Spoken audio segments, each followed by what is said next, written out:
Welcome to my channel. నేను పద్మావంకి. ఎలా ఉన్నారు ఫ్రెండ్స్? బాగున్నారా? నేనైతే బాగున్నాను. మీరందరూ కూడా బాగుండాలని మనస్ఫూర్తిగా కోరుకుంటున్నా.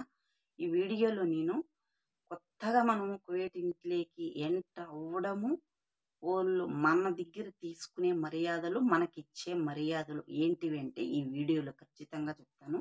వీడియోను మధ్యలో ఆపేస్తే వెళ్ళకండి. వీడియోను లాస్ట్ వరకు చూడండి. అంతకన్నా ముందుగా మన ఛానల్ని కొత్తగా చూసినట్లయితే లైక్ చేయండి, షేర్ చేయండి, కామెంట్ అయితే అస్సలు మిస్ అవ్వద్దండి. సబ్స్క్రైబ్ చేసుకుంటే నేను పెట్టే ప్రతి వీడియో కూడా మీకు నోటిఫికేషన్ వస్తుంది. నేను మోర్ వీడియోస్ తీయాలనే మోటివేషన్ అయితే అవుతుంది. ఎందుకు అలా పరిచయం చేపిస్తారు అంటే తీసుకెళ్ళి వాళ్ళ దగ్గరికి మా అమ్మ, అది మా నాన్న, ఇది మా అక్క, అది మా అన్న అని పరిచయం చేపిస్తారు. ఎందుకు చేపిస్తారు అంటే వాళ్ళు నువ్వు ఇంట్లో కనిపించినప్పుడు నీకు పని చెప్పేటప్పుడు చెప్తారు కదా, అప్పుడు నీ మైండ్లో నన్ను తెచ్చింది ఎవరు, విజా ఇచ్చి నాకెందుకు వాళ్ళు పని చెప్తున్నారు అనే మాట నువ్వు అనకూడదు.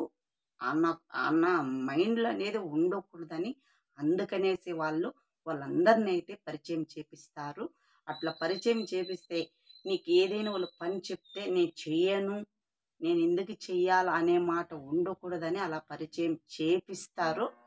ఇంకా వాళ్ళకైనా అట్లా చేపించిన వాళ్ళకి కూడా పరిచయం అలా చేపించిన వాళ్ళకి కూడా చెప్తూ ఉండారని ఈ వీడియో చూస్తే ఖచ్చితంగా అడుగుతారు. చేపిస్తారు వాళ్ళకి. ఇప్పుడు మా మేడం కాకుండా వాళ్ళ చెల్లెలు నాకు చెప్పింది. నేను మంచిగా సమాధానం ఇచ్చి ఆ పని దానికి చేసి పెట్టినాను అనుకో తనకి, నెక్స్ట్ మళ్ళీ వచ్చినప్పుడు మా ఇంటికి ఖచ్చితంగా అన్నది అడుగుతుందన్నమాట.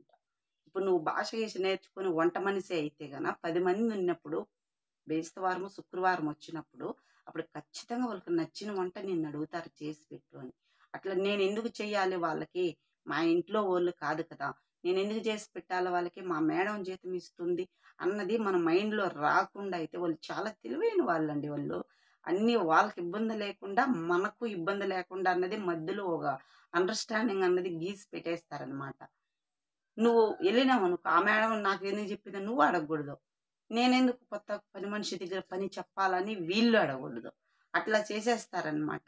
పాతగా వెళ్ళిన వాళ్ళైనా, కొత్తగా వెళ్ళిన వాళ్ళైనా అలా పరిచయం చేయని వాళ్ళకి కూడా ఇంట్లో ఎంతమంది ఉంటే అంతమంది కూడా పనులైతే మనకు ఖచ్చితంగా చెప్తారు.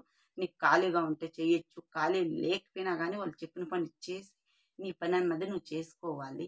అలా ఉంది ఇప్పుడు కువైట్‌లో రూల్స్ అయితే గన చాలా దారుణం అని చెప్తున్నారండి. చాలా దారుణము. నేను ఉన్నంత వరకైతే ఇలాంటివి ఏయి జరగలేదు. ఇప్పుడు కొత్త కొత్త రూల్స్ అన్నది పెట్టేసినారు. ఇంక రాబోయే రోజుల్లో ఎలాంటి రూల్స్‌లుంటాయో ఏమో అన్నది దేవునికి తెలియాలి. Okay friends. Bye friends.